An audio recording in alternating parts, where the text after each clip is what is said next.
Il était une fois un petit garçon qui avait un rêve tout simple mais très précis. Avoir une souris comme animal de compagnie pour son anniversaire. Depuis des semaines, il suppliait ses parents. « Maman, papa, achetez-moi une souris, je vous promets de bien m'en occuper. » Son enthousiasme était contagieux, et ses yeux brillaient à chaque fois qu'il parlait de son futur compagnon. Le jour de son anniversaire arriva enfin. Ses parents, un sourire complice sur les lèvres, lui tendirent une petite boîte ornée d'un joli ruban. Le garçon ouvrit le cadeau avec une excitation palpable, et de la boîte sortit une petite souris blanche, douce et curieuse. Ses rêves venaient de se réaliser. Mais la joie du garçon fut de courte durée lorsqu'il aperçut leur chat, installé dans un coin de la pièce, fixant la souris avec des yeux perçants.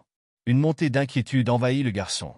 Il savait que si le chat en avait l'opportunité, il n'hésiterait pas à attaquer la souris. Dès lors, il devint extrêmement prudent. La plupart du temps, il gardait la souris enfermée dans une cage sécurisée. « S'il vous plaît, surveillez bien le chat pour qu'il ne fasse pas de mal à ma souris », demandait-il souvent à ses parents. « Ne t'inquiète pas, mon chéri, tout ira bien », répondait-il avec assurance. Pourtant, le garçon ne pouvait s'empêcher de s'inquiéter, surtout quand le chat et la souris se retrouvaient dans la même pièce, même si la souris était en cage. Un matin, pressé de partir à l'école, le garçon fit une erreur fatale, il oublia de verrouiller la cage. Ce n'est qu'en classe, assis à son bureau, qu'il se rappela son oubli. Son cœur s'emballa. « Oh non, j'ai oublié de fermer la cage. » Il demanda à son instituteur de rentrer d'urgence chez lui et courut à toutes jambes.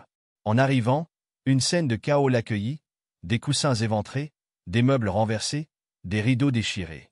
Le garçon sentit les larmes monter. « C'est fini. Le chat a mangé ma souris », pensa-t-il avec un profond chagrin.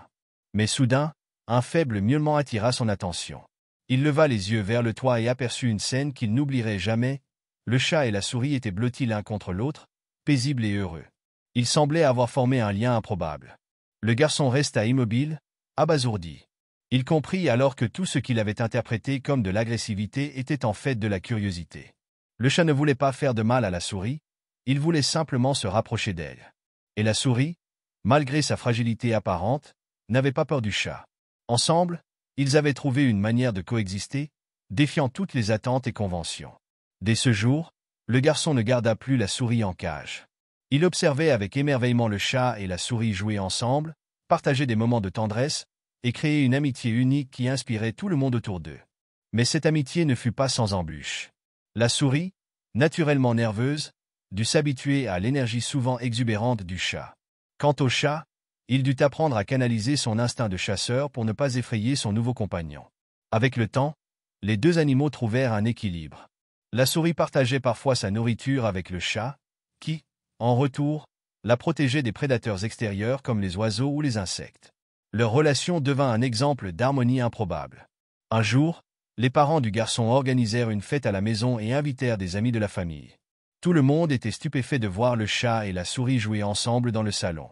Certains prenaient des photos, d'autres riaient en disant que cela ressemblait à une scène sortie d'un conte de fées. « On dirait qu'il nous donne une leçon d'amour et de tolérance », dit une invitée avec émotion.